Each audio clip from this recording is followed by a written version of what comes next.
Hello everyone, welcome back to our YouTube channel. I am Deena Patidar और आज हम start करें अपने सीरीज पार्ट 5। आज का जो टॉपिक है eigen value and eigen vector है। तो हम सबसे पहले आइगन वैल्यू को समझेंगे, देन इसी क्वेश्चन की हेल्प से हम आइगन वेक्टर को आगे बढ़ाएंगे। तो आइगन वैल्यू क्या होता है? आइगन वैल्यू के लिए आपको कैरेक्टरिस्टिक्स इक्वेशन के बारे में पता होना चाहिए। अब आइगन वैल्यू क्या होता है? तो roots of characteristics equation is called eigenvalue. जो हमारी कैरेक्टरिस्टिक्स इक्वेशन होती है उसको जब हम सॉल्व करते हैं तो जो लैम्डा की वैल्यू हमें मिलती है वही कहलाती है आइगन वैल्यू और कैरेक्टरिस्टिक्स रूट। क्वेश्चन है find eigen value of matrix A. अब मैट्रिक्स की आइगन वैल्यू फाइंड आउट करनी है तो मैं सबसे पहले 3x3 मैट्रिक्स की आइगन वैल्यू आपको सिखा रही हूँ। 2x2 की इजी आप इजीली फाइंड आउट कर सकते हैं। तो क्या सबसे पहले आपको क्या करना होगा, इस गिवन मैट्रिक्स का क्या फाइंड आउट करना पड़ेगा? Characteristics equation. तो कैरेक्टरिस्टिक्स इक्वेशन क्या होता है? Determinant of a minus lambda is equal to 0। अब a माइनस लैम्डा मतलब जो भी मैट्रिक्स है उसके डायगोनल एंट्रीज में से लैम्डा को माइनस कर दो और फिर उसका डिटरमिनेंट इज इक्वल टू 0 रखना है।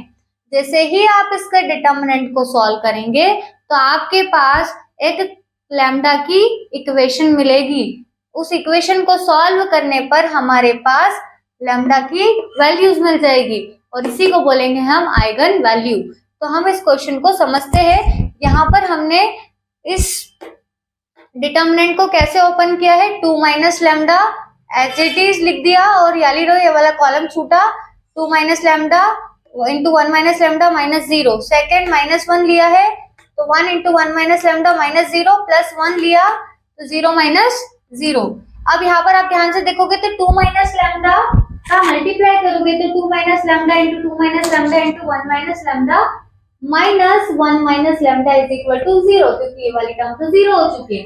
अब मैंने यहाँ से दोनों फैक्टर अगर हम ध्यान से देखें तो ये कॉमन है, 1 माइनस लैम्डा कॉमन है तो हमने यहाँ पर 1 माइनस लैम्डा को कॉमन ले लिया है और इसका 2 माइनस लैम्डा और 2 माइनस लैम्डा को मल्टीप्लाई करने पर ये हमको मिला है 4 plus lambda square minus 4 lambda. क्योंकि 1 माइनस लैम्डा हमने कॉमन लिया है तो यहाँ से बचेगा माइनस का 1 is equal to 0। 1 minus lambda as it is note होगा और यहाँ पर इक्वेशन बनेगी lambda square minus 4 lambda plus 3।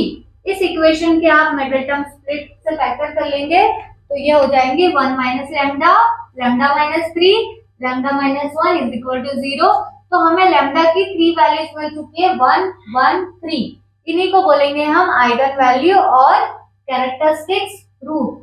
और आपको एक बात ध्यान रखनी है, अगर आपका मैट्रिक्स 3x3 का है तो आपको 3 आइगन वैल्यूज मिलेगी, 2x2 का है तो 2 आइगन वैल्यूज मिलेगी। हो सकता है ये आइगन वैल्यू सेम हो या फिर डिफरेंट हो। अब हम इसी क्वेश्चन की हेल्प से आइगन वेक्टर के कंसेप्ट को समझेंगे। देखिए, आइगन वेक्टर फाइंड आउट करने के लिए आपके पास आइगन वैल्यू होना चाहिए। तो किसी भी क्वेश्चन के अगर आपको आइगन वेक्टर फाइंड आउट करने हैं तो आपको सेम प्रोसेस यहाँ तक रिपीट करनी होगी।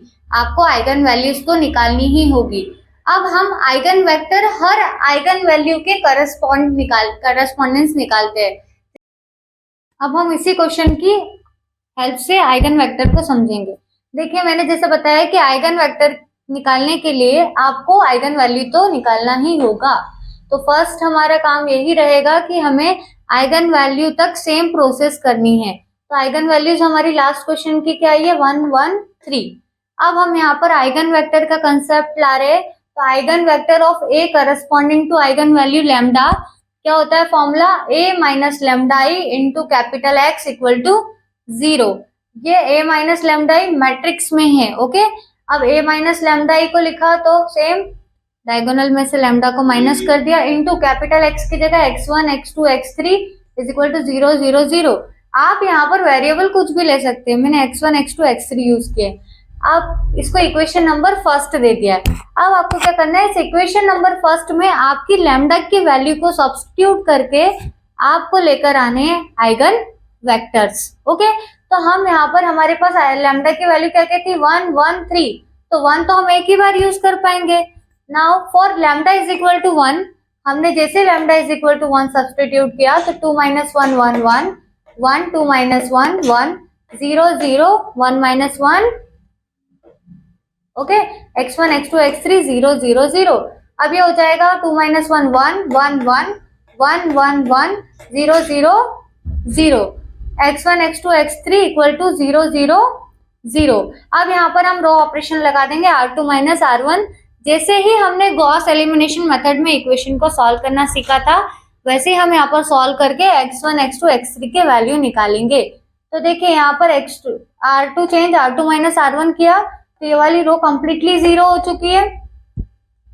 अब आप यहाँ पर ध्यान दोगे तो आपके पास एक ही इक्वेशन मिल रही है, x1 plus x2 plus x3 equal to 0, और बाकी की जो दो रो है कंप्लीटली 0 है। कंप्लीटली 0 है इसका मतलब x2 और x3 जो है वो आर्बिट्ररी कांस्टेंट है।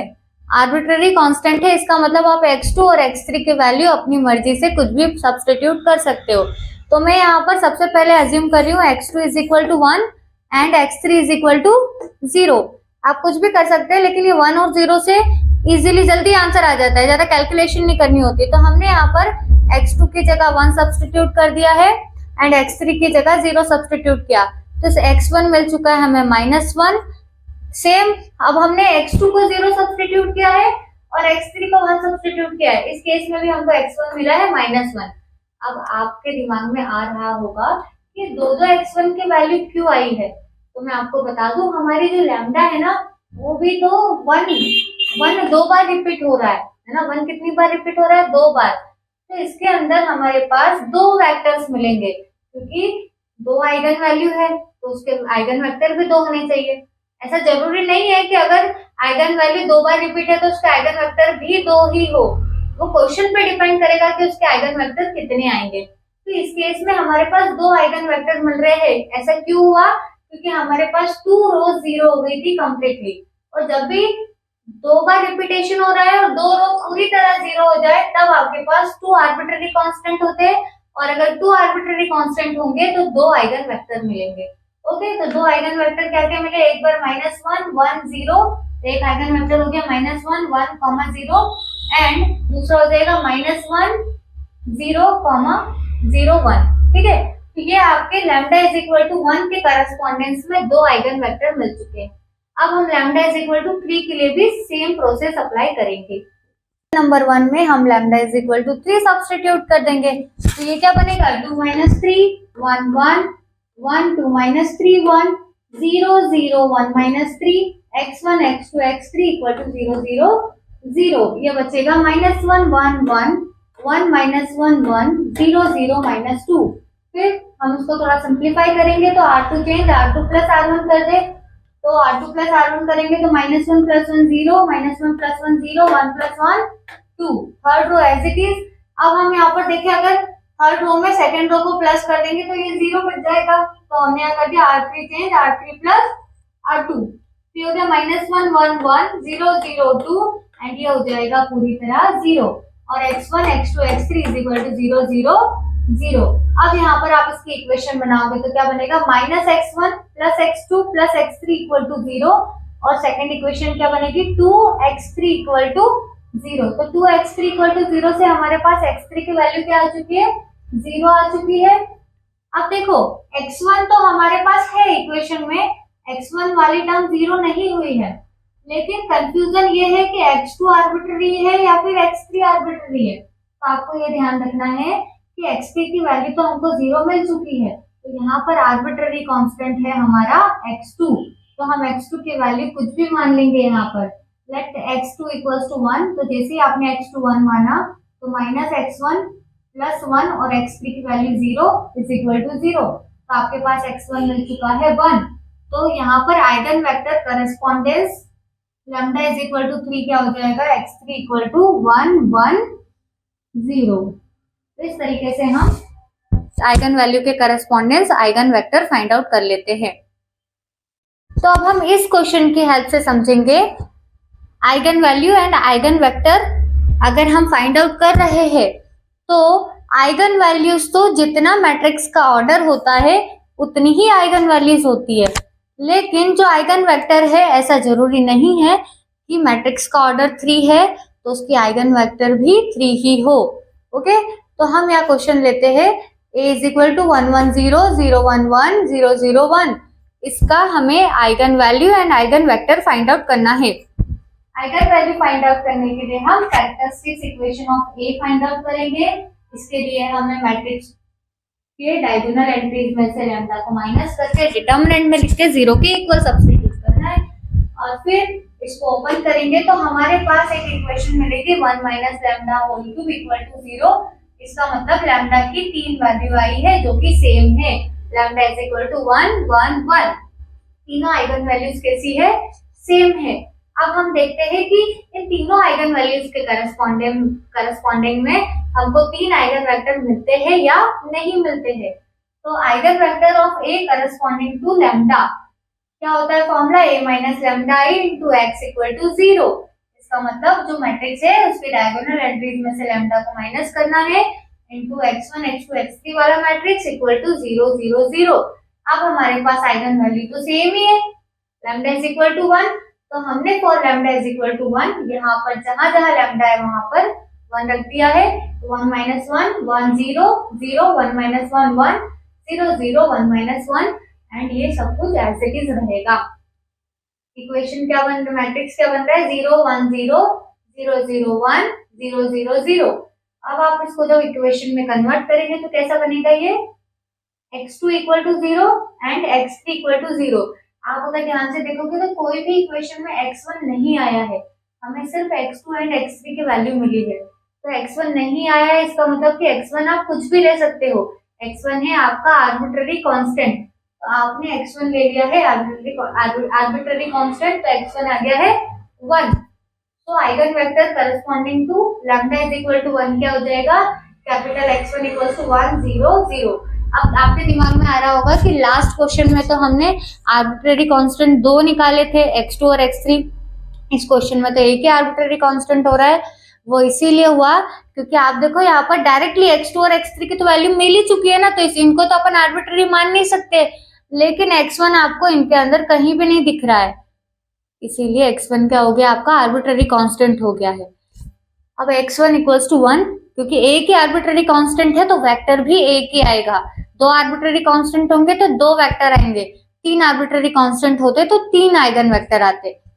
तो इस तरीके से आपको क्या समझ में आया कि आइगन वैल्यू तो 3 थी, भले वो सेम थी लेकिन वो 3 थी, लेकिन आइगन वेक्टर आपको एक ही मिला है। और एक और बात ये समझ में आती है कि अगर सेम आइगन वैल्यूज है तो जरूरी नहीं है कि मतलब आइगन वेक्टर एक ही मिले, एक भी मिल सकता है, 2 भी मिल सकते हैं, और जितनी सेम आइगन वैल्यूज है उतने भी मिल सकते हैं। एक और क्वेश्चन हम समझेंगे, उसमें आपको और इसके बारे में समझ में आएगा। अब जैसे इस क्वेश्चन को हम देखेंगे, find eigen value and eigen vector of A. Same question है, थोड़ा सा फर्क आया है इसमें। अब आपको यहाँ पर एक और कंसेप्ट पता चलेगा। देखिए 1 minus lambda 0 0 0 1 minus lambda equal to 0 0 0 1 minus lambda, इसका डिटर्मिनेंट इज इक्वल टू 0 लेकर चलेंगे। ये होगा हमारा कैरेक्टरिस्टिक्स इक्वेशन। ओके, इससे हमें क्या मिला? 1 minus lambda cube equal to 0। Lambda की सेम वैल्यू आ रही है 3 1 1 1, ठीक है, 1 1 1 प्रीवियस क्वेश्चन जैसा ही। अब हम क्या करेंगे? Eigen vector of A corresponding to lambda, same formula a minus lambda I into x equal to 0, 1 minus lambda 0 0 0 1 minus lambda 0 0 0 1 minus lambda x1 x2 x3 equal to 0 0 0। For lambda is equal to 1 क्या होगा? 1 minus 1 0 0 0 1 minus 1 0 0 0 1 minus 1 x1 x2 x3 0 0 0। अब आप यहाँ देखोगे कि तीनों ही रो 0 बन चुकी है, तीनों ही रो 0 बन चुकी है, तो आपके पास किसी भी एलिमेंट की वैल्यू नहीं मिली है। इसका मतलब जब भी तीनों रो 0 हो जाए, इसका मतलब होता है कि x1 भी आर्बिट्ररी कांस्टेंट है, x2 भी एंड x3 भी, तीनों आपके आर्बिट्ररी कांस्टेंट है। इनकी वैल्यू आप अपनी मर्जी से मान सकते हो। अब आप क्या लेट करोगे? तो एक एक की वैल्यू लेट करनी है। सपोज कि हमने x1 को 1 मान लिया, बाकी दोनों को 0 माना, तो एक वेक्टर आपको मिलेगा 1 0 0। अब आपने क्या कर लिया? x1 को तो 0 मान लिया है, x2 को 1 एंड x3 को 0, तो 0 1 0 हो गया। और थर्ड क्या मिल जाएगा? x1 0 x2 0 और x3 को 1 मान लिया, तो 0 0 1, तो यहाँ से आपको क्या पता चला कि लैम्डा की जो वैल्यू थी, यानी कि जो हमारी आइगन वैल्यू थी वो 3 थी, लेकिन सेम थी। अब सेम होने के बावजूद भी इस मैट्रिक्स से हमें 3 डिफरेंट आइगन वेक्टर मिले हैं।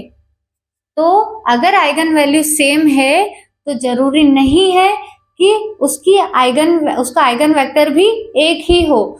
उसके आइगन वेक्टर 1 भी हो सकता है, 2 भी हो सकते हैं और 3 भी हो सकते हैं, क्योंकि यहाँ पर तीनों आइगन वैल्यू सेम थी।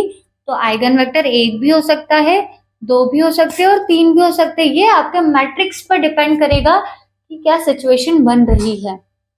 अब अगर ऐसा होता है तो इससे हमारे पास नेक्स्ट कंसेप्ट जो है डायगोनलाइजेबल, उसमें भी ये मेथड इसका यूज होगा।